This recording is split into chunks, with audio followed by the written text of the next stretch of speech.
I think the main message in this book is that broaden the concept of national security by taking on board the non-traditional challenges.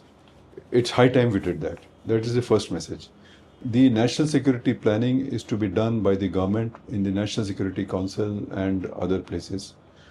Their concept has also broadened, but they will have to fill in the details as to how it should be done. The experts look into their area at great depth, but they sometimes miss the big picture. So the idea is that to raise awareness, this book will be important for the national security curriculum in the universities, because our curriculums are still very traditional and they are not enough material which connects all these into one cohesive way of looking at national security. Most of these issues that we have dealt with in the book are also interconnected. Climate change gets connected to food, gets connected to water, gets connected to health, and also education, because if climate change brings disruptions, then food and water are a direct issue. Nobody thinks of education. Education is low down on priority. If you don't have food, you don't have water. Then we discuss geoeconomics, we discuss narratives. All of them are intricately connected.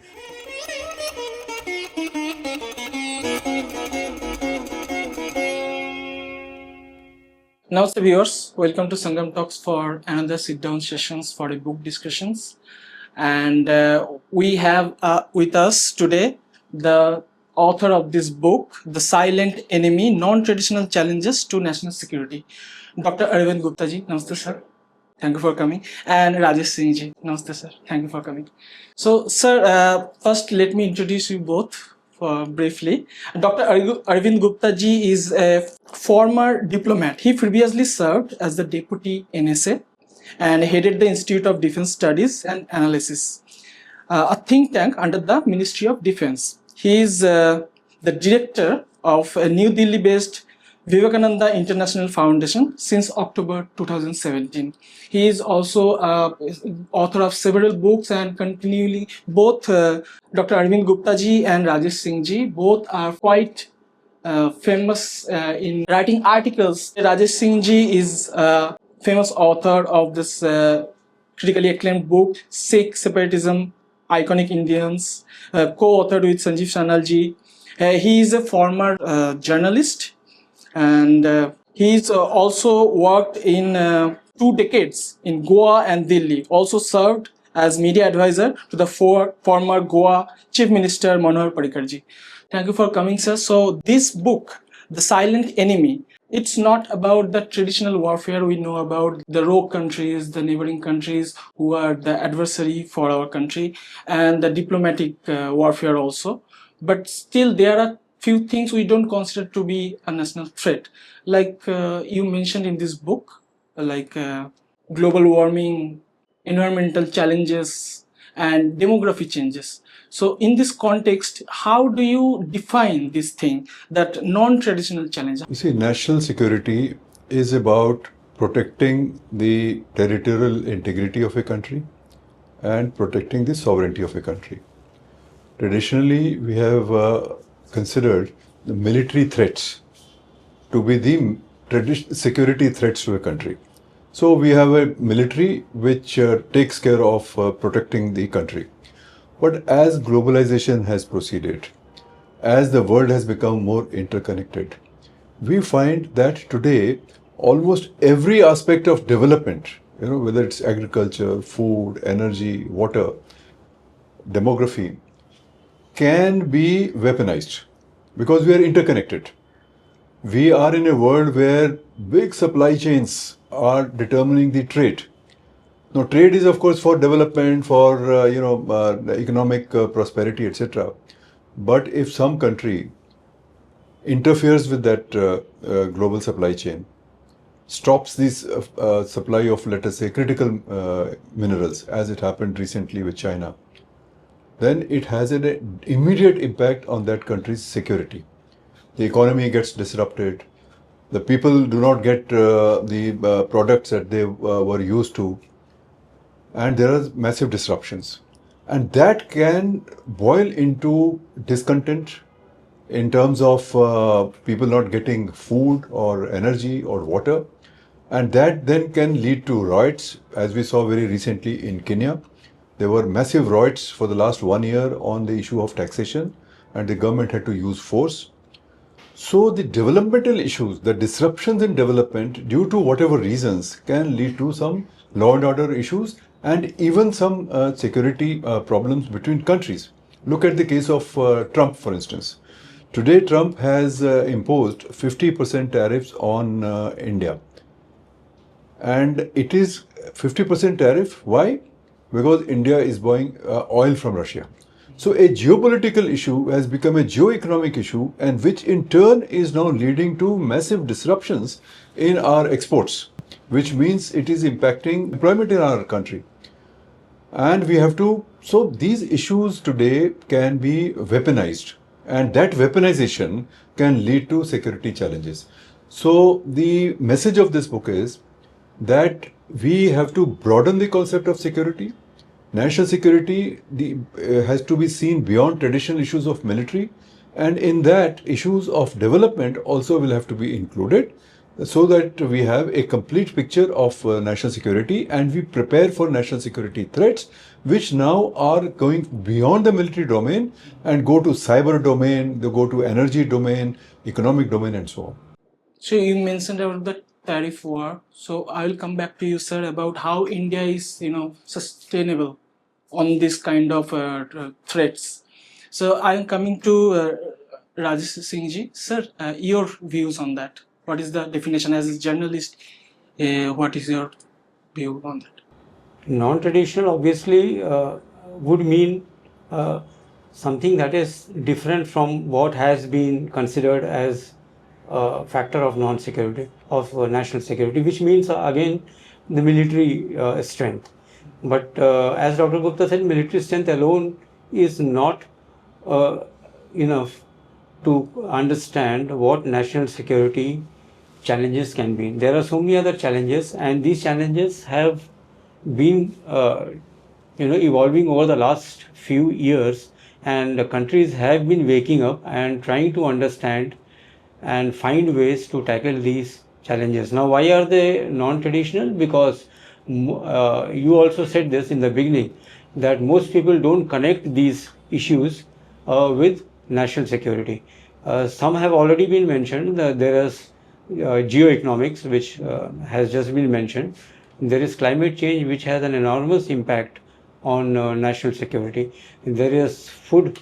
If there is food insecurity, that has a problem with national security. There is water, there is health, and also, of course, there are other issues such as setting a right narrative, a soft power use, etc. So all of these are matters that have been dealt with for many years, not as security issues, but as separate issues that should be tackled in many different ways.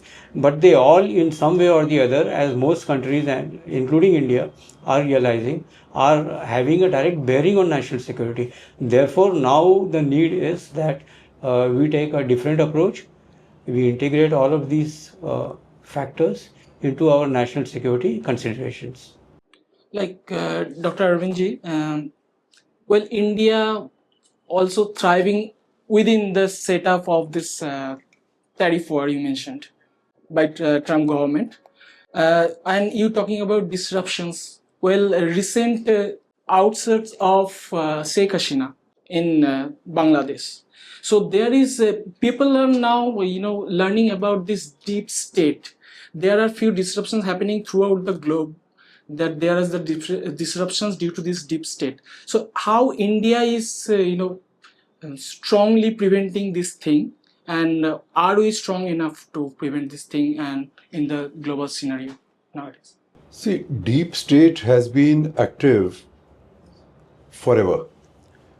Even Kautilya in his Arthashastra talks about the need for intelligence, need for surveillance, need for monitoring, and a state or a king should be alert to the possibilities of people who can go against the state or working against the interest of the state. But today what we are seeing is that it is not just the deep state, it is the normal issues, the non-traditional issues which can also destabilize government. You talked about Bangladesh. In Bangladesh, if you see the last 15 years, Bangladesh was seeing a lot of prosperity. The economic growth was going on.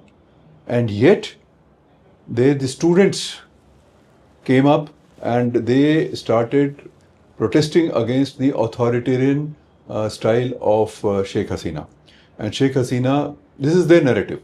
And they said it was a students' revolution.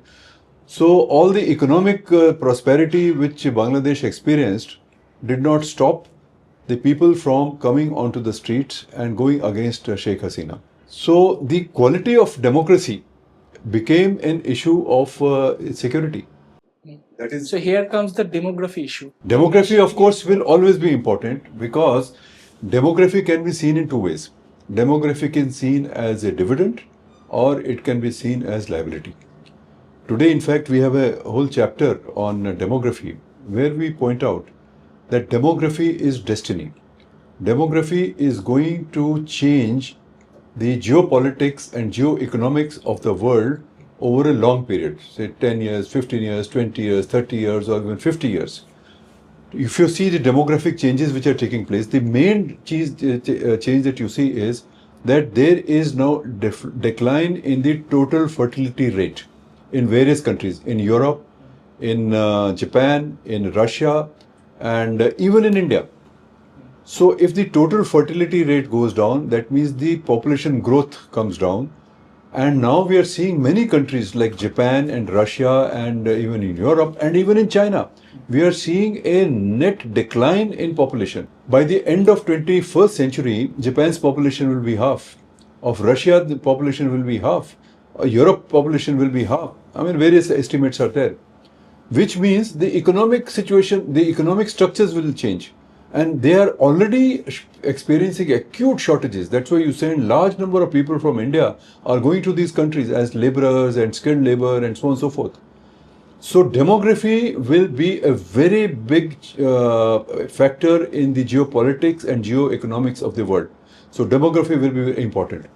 If you look at Prime Minister Modi's speech at the Red Fort on the Independence Day, he also mentioned the demographic changes which are taking place around the borders. Today, our borders are a lot of demographic change. The demographic balance has changed. The infiltration. The infiltration is happening, the demographic balance is changing, and that is leading to so many demographic issues. So, demography as a factor in national security is something that we are talking about. And if you look at it in a broader sense, every country in this world is impacted by demography. If I try to understand the threat it become, so is it the advantages the enemy countries are taking for this? No, it's not that. If you have a demographic dividend or advantage like India has, we have a young population. But if you have to use that young population, if we create job opportunities and if we skill them, then we are ready for a knowledge economy. If they are skilled in high technology, etc., that will lead to productivity and that will lead to more economic growth. So then in that sense, it is a demographic dividend. But there are many countries where it is a demographic liability because they don't have economic growth. Many countries in Africa are suffering from that. So they have very young population but no jobs. In some countries, the unemployment rate is 50%, 60%, 70%. Countries like Sudan, etc., there's absolutely no jobs. There it is a very big liability. So these people then get into drugs, they get into terrorism, they get into so many things. And this becomes a problem not only for that country, but also for the neighboring regions and probably rest of the world. Look at Europe. A lot of Africans are migrating to Europe and creating so many security issues. So demography as a security issue is something that we have underlined in this book. Yeah, Rajesh Singh ji, sir mentioned, Dr. Arvind ji just mentioned the situation in Europe. So Europe just took on all the refugees, and we can see there are radical changes in their society. So in this case, India is a prime example, because not we are getting infiltration from neighboring countries. The demography change is happening in civilizational way. As a journalist, what do you think this demography will affect us in a long way to come, in maybe next few decades? You see, demographic changes by way of illegal migration, which we call as infiltration from neighboring countries, is definitely a serious problem and impacts national security in many ways. One, of course, is that the kind of people who are coming in, because they are coming in illegally, because there is no filtering of the kind of people that are coming in, there could be people that are problematic who might create national security issues for this country. So that is definitely a major problem. The other problem of infiltration is the social problems that are created in a particular society. Let's say that the infiltrators come into a territory. Now that territory is not empty, it is already there with the people living for years in that area. Now the resources of that territory have to now be shared by with these infiltrators, and that causes serious social friction between the infiltrators and the people who are already there. So there is a social problem, there are tensions, it can lead to outbreaks of violence, and that can be taken advantage of by some of those radical elements within the infiltrators to create national security issues. There are always people who are opposed to us, who are our adversaries abroad.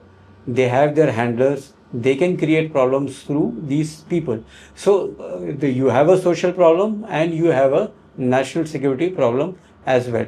We all know that the 1971 war, one of the reasons was the massive infiltration of people, but that was different from illegal mining. That was a refugee issue, but even that caused so much problems, and But eventually also a we had to go. civilizational issue.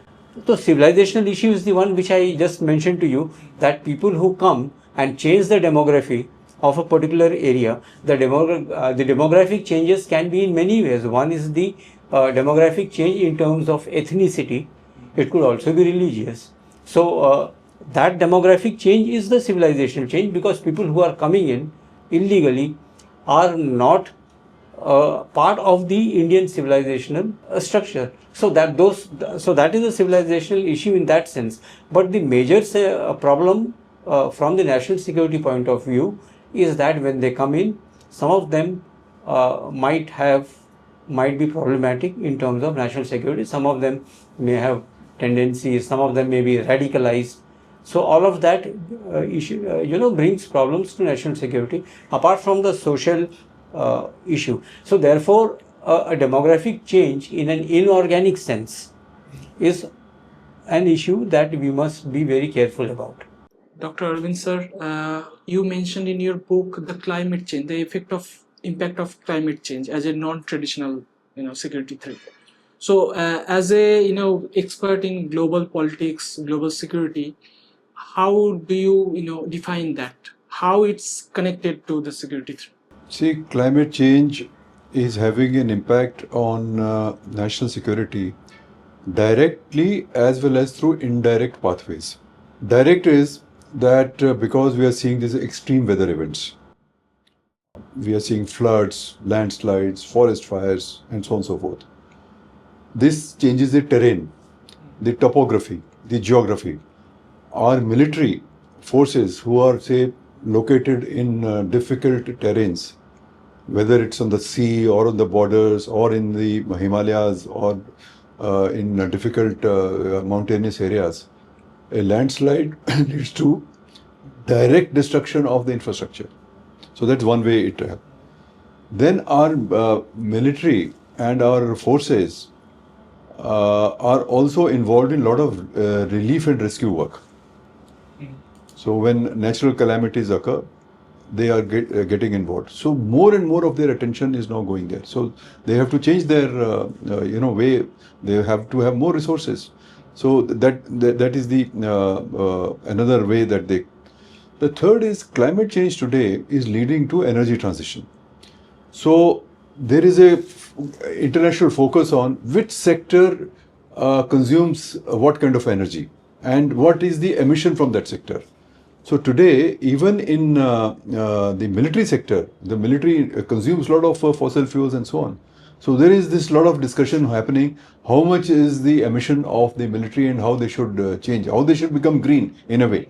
So that's another way that climate change impacts. And we are also seeing climate change leads to a lot of instability, conflicts, climate refugees.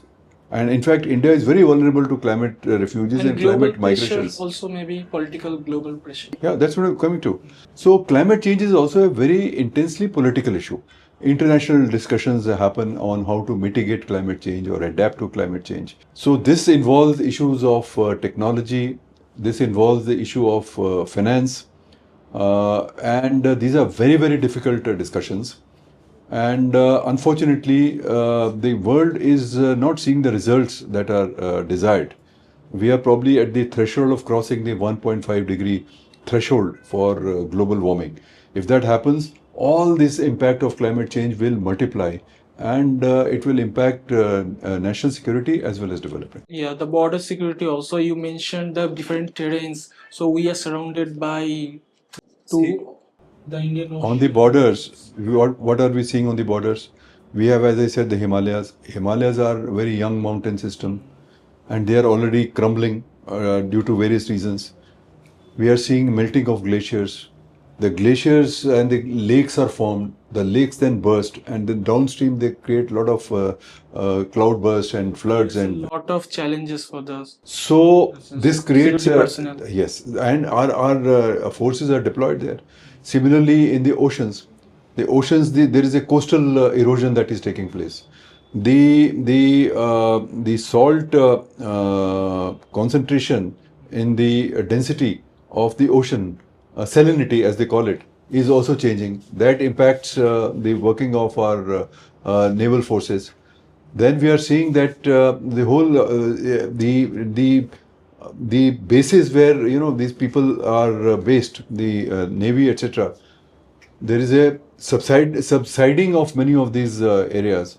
So that infects the infrastructure. You mentioned in the book the maritime matrix. India is still a global player because India control a vast area of maritime. So how you define that? See, India faces a lot of maritime security issues. These range from the direct or indirect threats from adversaries, that is one way. The second is what is happening in the ocean spaces. For instance, there is illegal fishing that happens around our waters. That directly impacts the food security. We have to deal with that. We also see a lot of trafficking of contraband, like drugs, etc., of arms that happens through the oceans. Which also, because you remember the Mumbai terrorist attack? Yes. The people came from, so that's another big challenge that we face. Then we also have the issue of maritime borders with our neighbors. Then we have the issues of deep water explorations. A lot of these countries are now going to deep water and looking at those resources. So there are many, many dimensions to maritime security, and these have to be incorporated in our maritime security, and which is a part of the overall national security. Yeah, as this book is also relevant for global, not only the subject of Indian security, also the global security. Like China is capturing the South China Sea.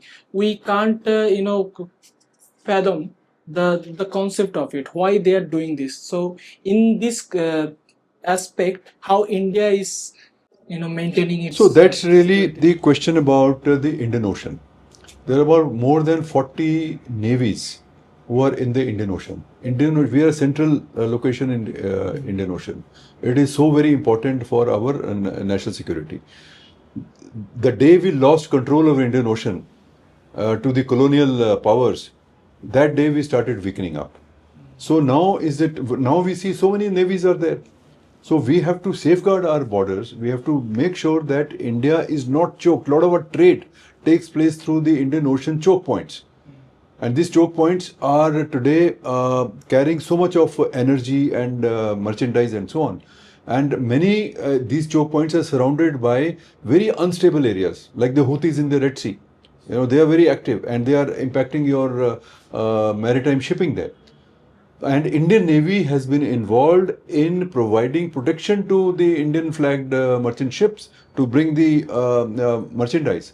So you can see, the more unstable the maritime spaces become, more impact it will have on our prosperity and national security. So Indian Navy and Coast Guard have to be strong enough to make sure to deter these negative trends which are coming from both the state actors as well as non-state actors. Thank you, sir. Rajesh Singh ji, the aspect of water management, like the scarcity of water, how that impact the security issues? See, water, there are two ways to look at it. One is the transboundary water disputes, which is, by that I mean water disputes between countries. And then there are internal water disputes. The transboundary water disputes, we know, have to do with, let's say, India and Pakistan, the Indus Water Treaty. We don't have a treaty with China, but there are issues there. Now, the internal water disputes are the disputes that the country is facing between states. And for that, there are water tribunals that have been created. Now, both of these have an impact on national security. The external disputes are obvious. There are examples where water has been weaponized in the past to fight wars or in conflicts. We know how Egypt nationalized the Suez Canal sometime in 1956, if I remember right, and that created a whole lot of problems in West Asia, and it also attracted the superpowers, and everybody was in conflict with one another on that issue.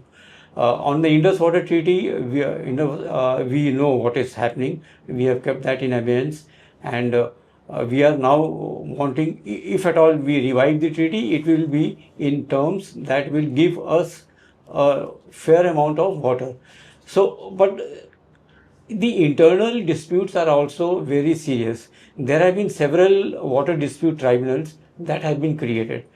Now, some of these tribunals have given their awards, others have yet to give the awards. But this has been a long drawn process. I'll just give you two examples. If I remember right, the Ravi Bias tribunal has taken almost more than 30 years to come to an award.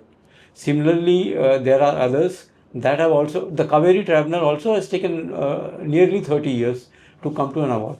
Now, when you have disputes between two states over the issue of water, and these disputes go to a tribunal for settlement, and so then you see, water is a very sensitive matter. Now, when two states are fighting over the allocation of a certain quantum of water to them, then this creates a lot of social tension and even violence. I mean, some years ago, if you remember, over the Mullaperiyar Dam, there was conflict between Kerala and Tamil Nadu, and it led to widespread violence. There was arson, there was burning of government buses, property, etc. Now, when all of these things happen internally within a country, then that is a very destabilizing matter, and it becomes an issue that concerns national security as well, because you always will have anti-India inimical elements who will try to take advantage of these disputes, and they will fan sentiments that are not good for the nation's security. So water, definitely, and also externally, if you look at it, water has always been an issue of settlement in the past. If you go back into history, you will find that invading armies, when they entered a hostile nation, there are instances where they would poison the water bodies, So you mentioned like the aspect of the non-state actors. So could you please explain the impact of these non-state actors? First, we need to understand what is the difference between a state actor and a non-state actor, right? So a state actor, obviously, in a hostile situation would be one country that is against us. So we know that this country is opposed to us. This country's army might take a hostile action against us. There might be a military offensive towards us. So we know who our enemy is, who our adversary is, what the army or their armed forces is, and how we should be able to tackle them. But the non-state actor is not really the nation. The non-state actor are terrorist groups, for example, right? Insurgent elements, separatist elements. They are not bound by laws and conventions that a state is governed by. There is no diplomatic initiative, for example. Now, if I have a dispute with a country, if India has a problem with a country, then there are mechanisms to resolve the problem. There are military options, there are diplomatic options, right? But when a non-state actor, let's say a terror group, decides to attack the country, then we don't have these avenues open to seek a solution. And it becomes worse when a non-state actor is backed by a state. We know several, exactly. Yes, so there are several terrorist groups in Pakistan which are targeting us. Now they are all backed by the Pakistan state. So these non-state actors backed by a state power create a different kind of a challenge, and therefore the response to that challenge also has to be different from that of the response that one state will give to another in terms of conflicts. So in traditional conflict, we know who the enemy is. Exactly, and we know how to respond to that. Insurgencies. That's correct. But the enemy we can't identify. No, we can identify a non-state actor, but the approach to dealing with them will be different from that of dealing with a state actor. So therefore, that is the challenge, and the approach has to be different. Now take Operation Sindoor, for example. Now Operation Sindoor was in response to the terrorist attack at Pahalgam, right? So therefore, initially our response or our military offensive was directed at non-state assets. That is the terrorist camps where they were trained, where they were harbored, where they were financed, etc. It is only when Pakistan responded, the military of Pakistan responded to it, that we responded back, targeting their military assets. So here, this is what I was telling you, the complication of a non-state actor acting in tandem with a state actor. The response has to be very different. And therefore, people have analyzed that the Operation Sindoor was a unique response.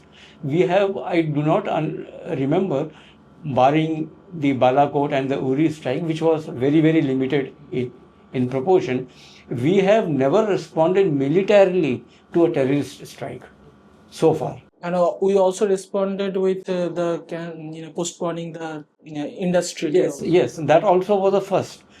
So far, whether it was military strikes or even wars with Pakistan, whether it was 65, 71, the Kargil war, etc., the Indus Waters Treaty was never touched. So that is also a first, that we have kept the treaty in abeyance. So therefore, these were the new approaches that we had to think of in dealing with non-state actors challenging our national security. So from the challenges of the water security, you also come to food security also. But I will ask that question later. Maybe we keep on with Operation Sindoor. Post Operation Sindoor, we can see the advent of new technologies. Also, before that, in global scenario, we also see the Azerbaijan-Armenia war, the ongoing Ukraine-Russia war. So how this advent of new technologies and also the aspect of rare earth materials, how that impact national security of any country? So this is in a way you could say, the first high-tech war we fought, in which we used drones first time in a big way. We also used very modern systems like the S-400, and we also used the traditional legacy technologies, and we had an air defense system which worked in a very coordinated and cohesive way. And the war lasted only for about 80 hours or so. and we used the precision weapons. Long range precision weapons were used. In this, there is a cyber component, there is also the space component in terms of satellites, etc. So the lessons learned from the Armenia-Azerbaijan war, Russia-Ukraine war were imbibed and used in our Indian conditions. And the lesson is that we will have to now incorporate more and more technologies into our warfighting. So it is also in a way, we did not mobilize our army. So all done through high-tech systems. So less body bags coming, but we are making new threats in order to, it was tackling the enemy. Technology war. It was a technology war in that sense. So right? That's why in technology, semiconductors are very important. For that, the countries like China are very keen to find rare earth materials. So how can it affect those countries who are having those things? Like Ukraine have a lot of minerals. Maybe that is one of the reason, the deep state related reasons why Russia is invading. And there are other reasons also, the global political reasons. How can India be impacted in such a way? So clearly the critical minerals that you are talking about, they are essentially for batteries and for electronics. And also we need the semiconductors. So semiconductors and batteries, these are two now, they go into every aspect of electronics. And electronics goes into modern weapon systems, and also not only weapon systems, they are dual use. They go in our cars and they go in our devices and everything. So today, these materials are also very important for energy transition. That clean energy transition that we talked about. So clearly, India has to make sure that it has access at all times to semiconductors. Now we have a national semiconductor mission, and our first indigenous chip is about to come out, I think, later this year. On the critical mineral side, I think we still depend a lot on China and other places. Rare earths we depend upon because that is the magnets, and the magnets go into making much of this electronics. And China has a global dominance in critical materials, rare earths, etc. So clearly we have to diversify. We have to do firstly what we can do at home. We have quite a lot of critical materials and minerals, but we don't have processing technologies. So that's one area that we'll have to look at it. The other thing we can do is to enter into some kind of global partnerships, commercial partnerships. I think Africa, Central Asia, Russia, these will be important areas because they are also rich in these minerals. But it is the processing technologies that we'll have to invest in. Semiconductors, of course, we have made a beginning. So maybe after a few years, we will be able to reduce our dependencies on outside world for critical materials as well as semiconductors. And that will really give us the true Atmanirbharta in the technology domain. Sir, drones are not only using in warfare, they are used vastly in agriculture also. So let's come to food security, how it can be related to national security. So food security, as Rajesh Singh ji said, is very intimately connected with national security. Food is the first thing. You have to feed your population. So one thing that we'll have to make sure is that your 1.4 billion plus population has an affordable and all time access to the cereals and other foods that we use. That means we must become self-reliant, which we are, but even in those areas where we are not, like edible oils or maybe fertilizers, etc., we have to increase our self-reliance. So I think agriculture, maintaining the biodiversity, diversification of our crops, doing reforms in the agriculture sector, these are some of the areas that will help us deal with the food security. Now, just think, supposing you had no food to eat for 4 days, okay, what are you going to do? Are you going to be living a normal life? No. you are going to be upset. Exactly. You will be very upset. You will be angry. You will be angry with somebody next door. You will be angry with the government. You will be angry with the system. And then what will you do? You will go on the streets. You will find 10 more people who are equally angry for the same reason. And then you will start burning shops, looting government property. Then somebody will come and tell you that this is not enough. Do what I say. Let's tie up with this person who is giving us money from abroad. Right? Let's do this on a mass scale, on a big scale. So suddenly you have a national security problem. You know, one American journalist famously said that there are only 9 meals between humankind and anarchy, which means for 3 days, if you don't get food, you tend to become an anarchist. So that is a direct link. We also know the Arab Spring had a direct link with skyrocketing food prices. Let's come back to India now again. The Mizo insurgency in the 1960s actually started because of food shortages, a famine. The famine is well known in northeast of the 1960s, affecting especially the Mizo population. So what happened? The Mizo outfit, insurgency outfit, was created around this demand for food security, for adequate food.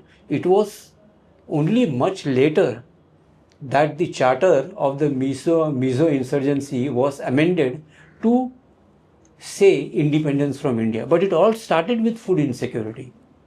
The Naxal movement also, part of the reason was that. Of course, later on it became a terrorist organization virtually. But you see, you can trace all kinds of unrest which challenge national security to food shortages. So that is how food security is so directly linked with national security. Yes, there are also the impact of ideological things, like you mentioned Nakshals. They are including ideology to this food security threat.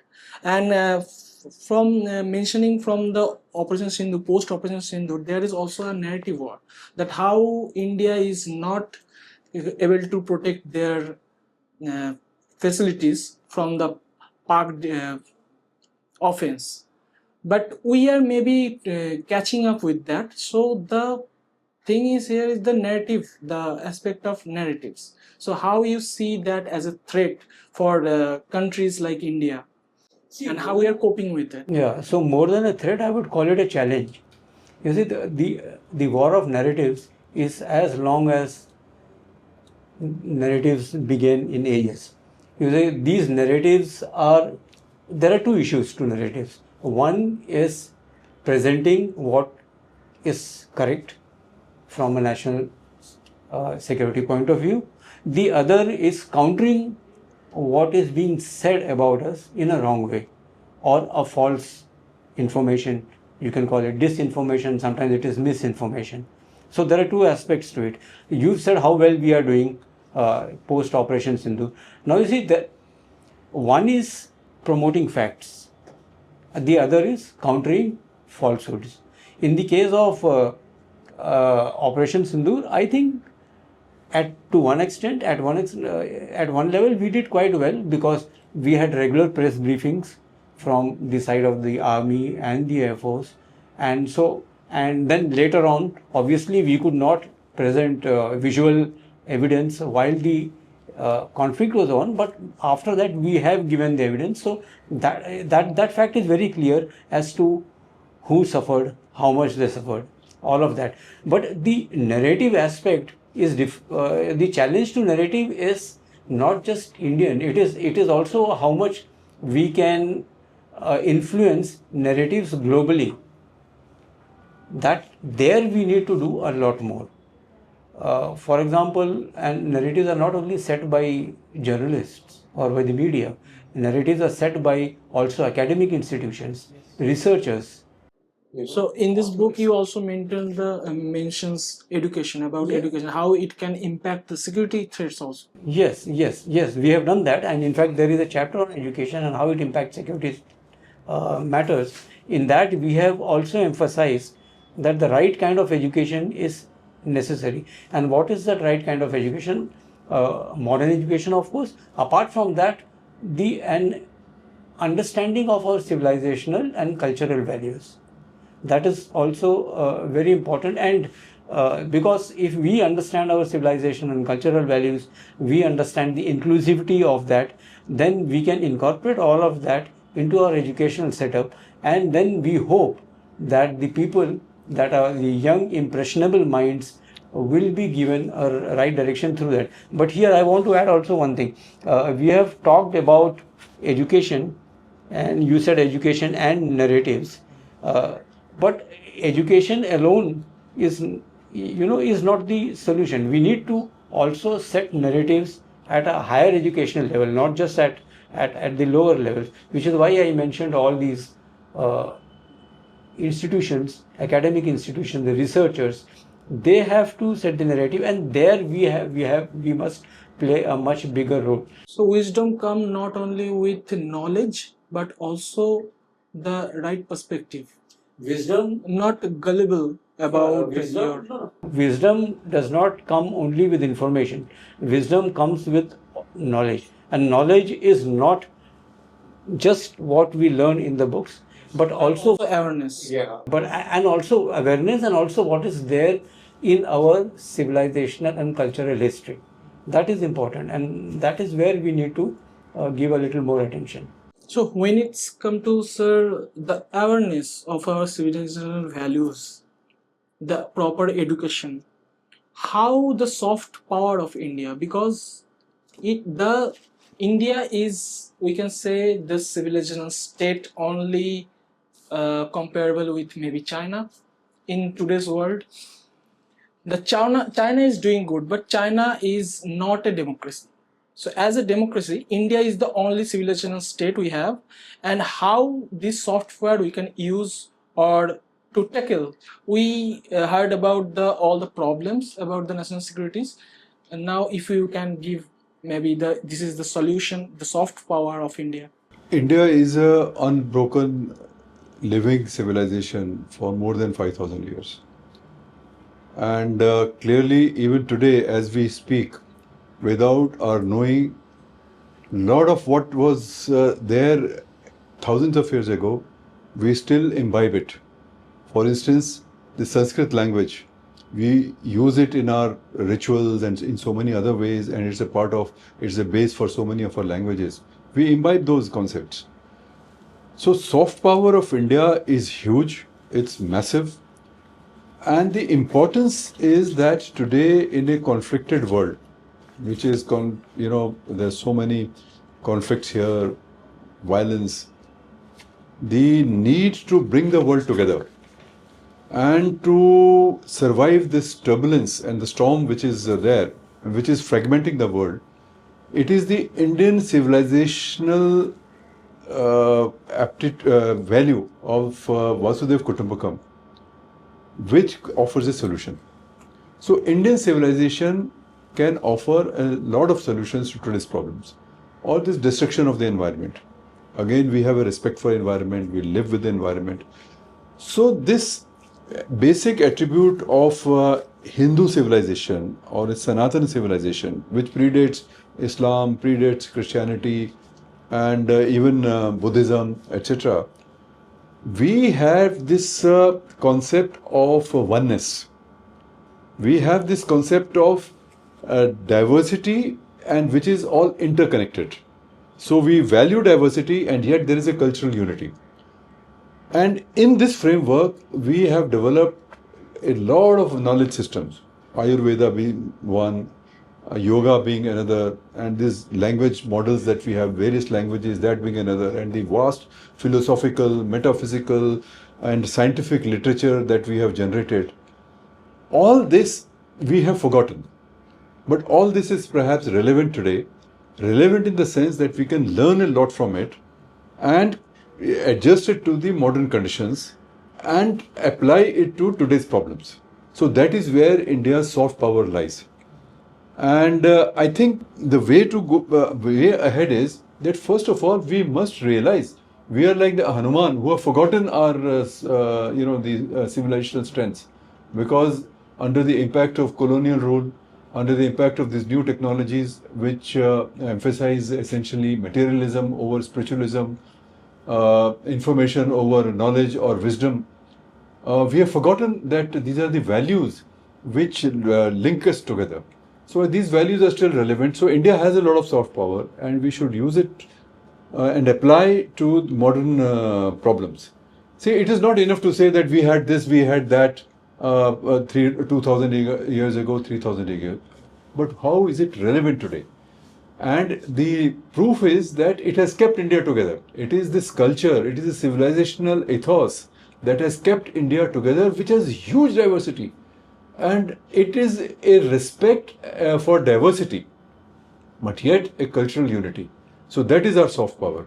And today there are many people in the world who are interested in in understanding what is India's soft power, what does India has to say.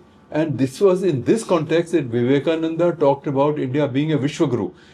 Basically, what he was trying to say was that India has such a long tradition of thought and culture that it has it has weathered so many storms, ups and downs, that these could be relevant today, and that's our strength. So soft power is our strength. So talking about soft power, sir, also we have seen in past few years the impact of COVID. So in that case, the health issue, how it can impact and how it can also project India's soft power in global stage. India's soft power during the COVID was evident when we launched the vaccine Maitri campaign, supplying COVID vaccines to several countries who could not afford it. For most of them, we supplied free of cost, and a few others at very subsidized rate, but mostly free of cost. And this was when we were also ourselves suffering from the pandemic. So that was an outreach which gave us a lot of goodwill across the world. And when we earn goodwill of that kind, then obviously it has a very positive impact on our national security. That is one thing. Then the other, you talked about health issues. Now, obviously, COVID exposed the shortcomings in the health infrastructure, but not just in India, across the world. Even developed countries, even advanced countries like the US faced similar challenges. So, but it was a wake-up call for all of us, and also a reminder that in matters of health or even water or food or anything else, it is very important for the global community to work together in tandem and be prepared for these kind of issues. So soft power in that, but we have also displayed our soft power in many other ways. Dr. Gupta mentioned yoga, etc. Also remember that when Indians were caught in conflict zones across the world, it was the government which brought them back to safety through various programs. Now it was not just bringing Indians back to safety, but also sending a message across to the world that India cares for its people wherever they are in this world. And if there is a problem that they face, if they are caught in conflict zones, then India will use its diplomatic skills, its goodwill with all these countries to get these people back to safety. Now the most important thing here is that we would not have been able to do all this if we did not have that requisite goodwill with all these countries. If they had not cooperated with us, in many cases we have seen that hostilities were ceased for a few hours till the Indian planes took off and brought these people out of the danger air zones. So soft power also means that we have that goodwill with other countries. So that is one way of demonstrating the soft power and its advantages. So in the aspect of soft power, India is doing good. No, let me just say we are doing good. Yeah. But remember one thing, that soft power is really of no use without hard power. Sure. So we need to keep that in mind, that soft power is complementary to hard power. If either of them is weak, then the other does not really make that much of an impact. So about this book, sir, is there any point you want to add? See, I think the main message in this book is that broaden the concept of national security by taking on board the non-traditional challenges. It's high time we did that. That is the first message. The second message is for the policymakers, that ultimately the national security planning is to be done by the government in the National Security Council and other places. Their concept has also broadened, but they will have to fill in the details as to how it should be done.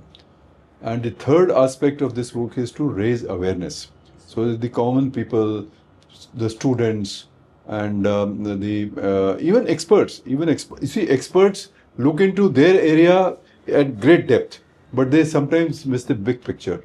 So the idea is that to raise awareness about this in general public. And the fourth is, I think this book will be important for the national security curriculum in the universities, because our curriculums are still very traditional and they are not enough material which connects all these into one cohesive way of looking at national security. So we hope that it will be read in universities and colleges. Well, I don't have much to add to what he has said. That is, the whole purpose of the book is to create this kind of awareness and to make everyone understand that there are many issues that we do not normally link with national security, but they are all in some ways directly and the more important thing is that each of these issues, most of these issues that we have dealt with in the book are also interconnected. Climate change gets connected to food, gets connected to water, gets connected to health, and also education, because if climate change brings disruptions, then food and water are a direct issue. Nobody thinks of education. Education is low down on priority. If you don't have food, you don't have water. Then we discuss geoeconomics, we just discuss narratives. All of them are intricately connected. So therefore, any fresh approach to national security will need to have a plan that integrates all of these challenges. And there may be more that we have not discussed in the book. It's for the security planners to think of them and integrate them into our national security ecosystem and frame policies and act on them. That is the whole purpose and the focus of the book. And we have done a very brief case study of Op Sindoor, which we also discussed. In fact, in Op Sindoor, we see a lot of these things coming together. Technology, the hard military, of course, but it is connected with technology. How do we achieve those technologies and technology sovereignty? It is connected with narratives that we talked about. It is so very important. So at least these three things are coming together in a very direct way. And it is also connected to our cultural values. You see, what do we say? We talk about Shastra and Shastra, right? That has been our cultural civilization value over the. So we don't like conflicts. We don't like wars. We don't initiate wars. And so therefore we believe in diplomacy. We believe in talks. We believe in persuasion through peaceful methods. But if that does not work, as Operation Sindoor showed, then we do not also hesitate to pick up arms. See, remember one thing, there was an American journalist, I don't remember his name, he once said that a country's civilizational and cultural history determines how that country acts in times of a security crisis. So if you look at India's cultural civilization and history, you will know that we do not go into confrontation, we avoid confrontations, we want peace, we want stability, we want goodwill. But if that is not possible, and if the opposite side keeps on provoking us and creates problems and harms our interests, then Shastra is the only option. So if you understand the civilization and cultural history of any country, and I gave you the example of India, but if you understand the civilization and cultural history of any country, you will probably, with some accuracy, be able to understand how that country is going to react or respond to a national crisis. So with our cultural resources, we are normally inclined to soft powers. We have a lot of resources for that, but we are not also shy of showing the hard power also. So in today's world where we can easily pick information from social media, from news channels, that awareness is very necessary. That's why I will ask the viewers to go through this book, buy and read this book, to create the awareness you need to find the connections between these informations. Thank you very much, sir. So from Chanakya's wisdom to Operation Sindoor to COVID-19 to today's diplomatic advancement, and this book will cover. Together. Yeah. Thank you very much. Namaskar.